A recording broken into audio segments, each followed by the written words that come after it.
This video is on graphing polynomials. It's the first of two videos.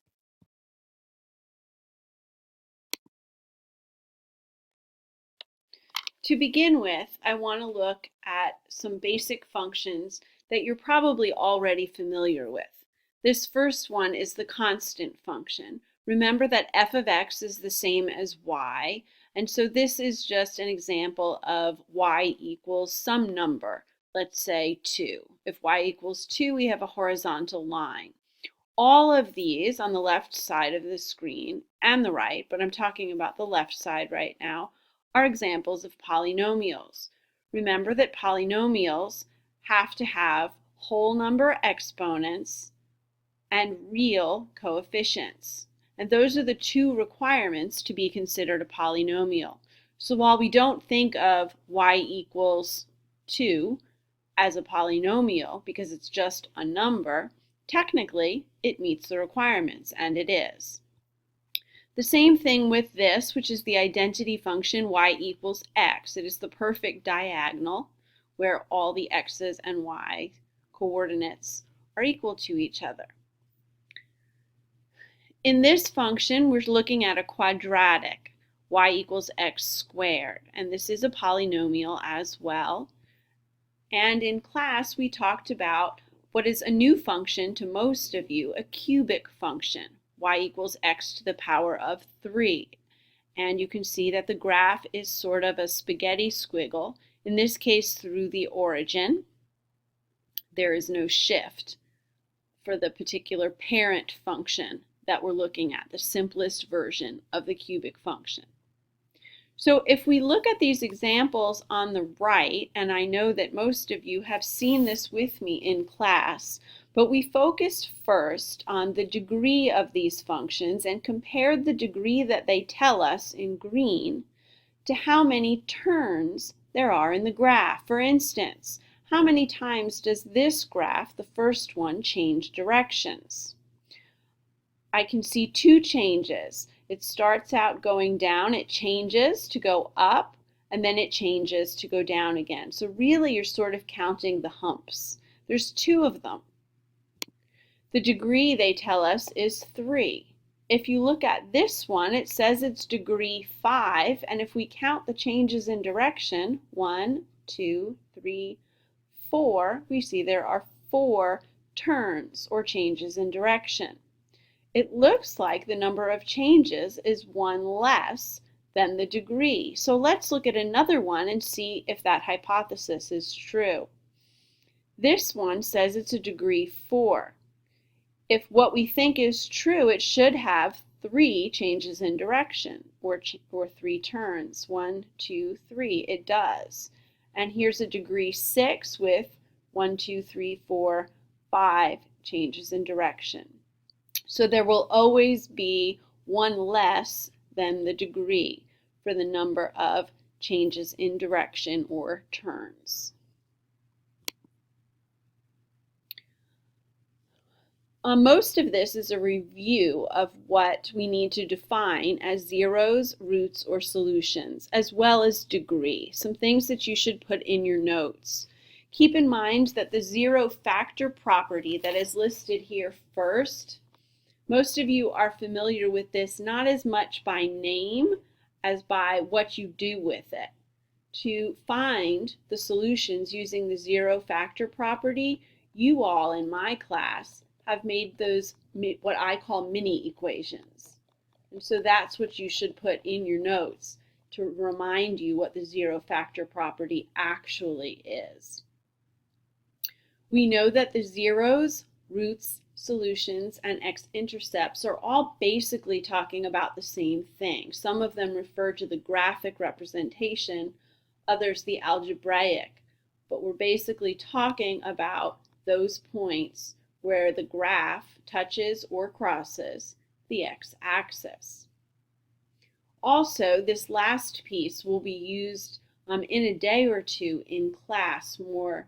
We're going to talk about using the rational root theorem, and we'll use synthetic division again to decide whether something's a factor or not, because we know that synthetic division is a quick way to check what the remainder is.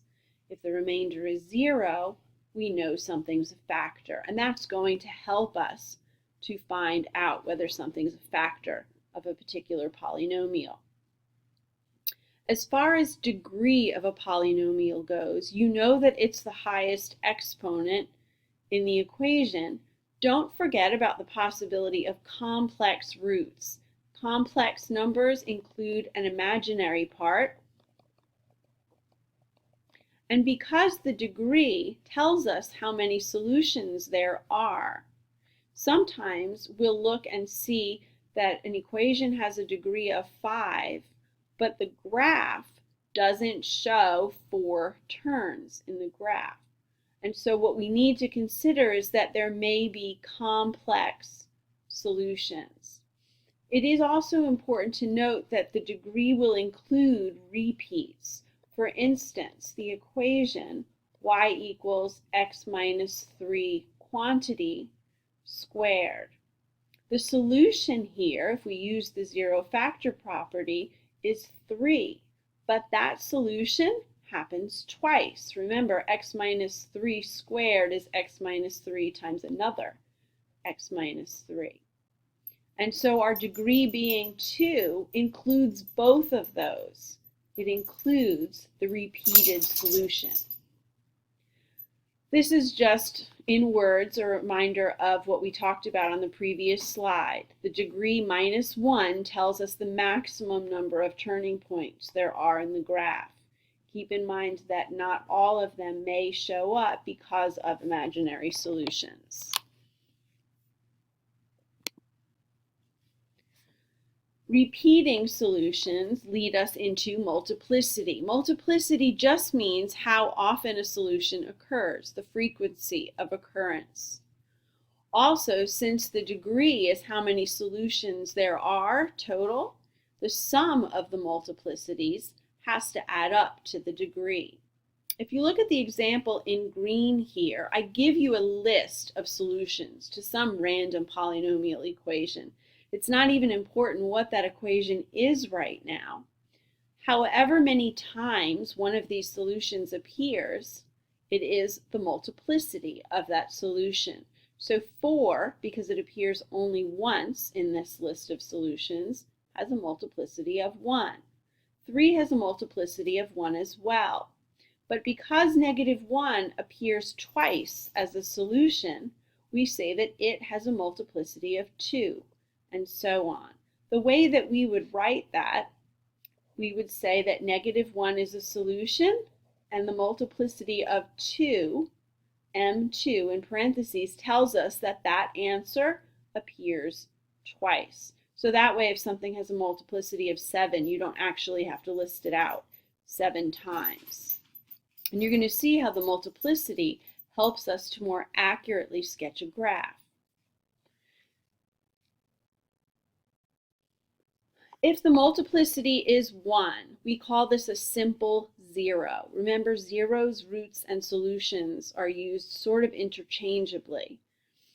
So these are all zeros of a particular polynomial, and anything that has a multiplicity of 1 is a simple 0.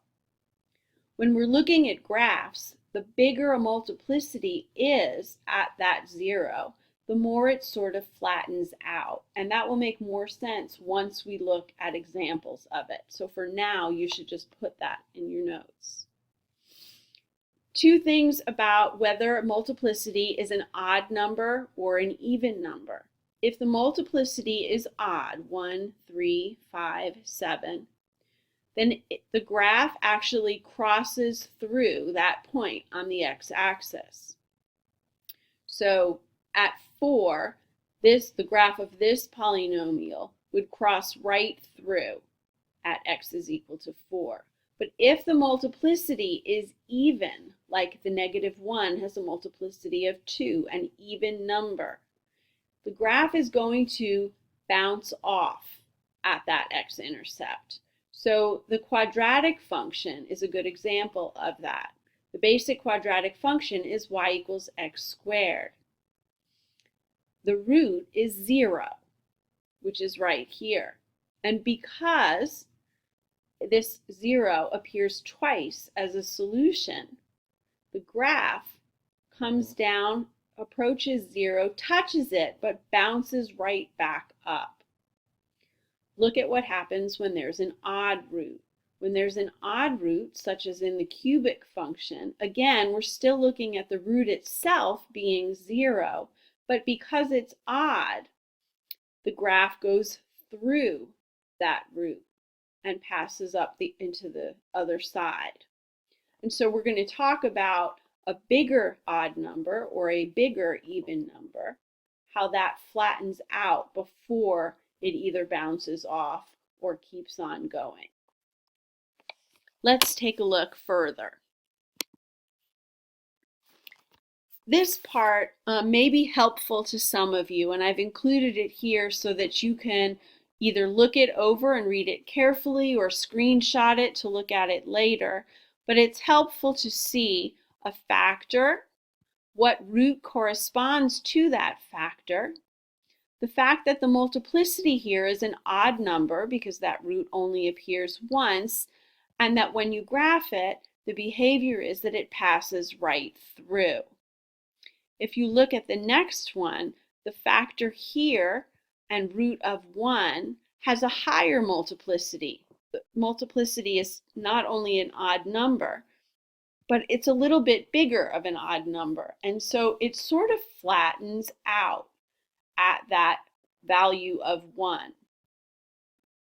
And that's what you want to know about a larger multiplicity. The even multiplicity bounces off, but if it was a bigger even number, such as in this example, it flattens out more before it bounces off. It sort of just becomes flatter at that point.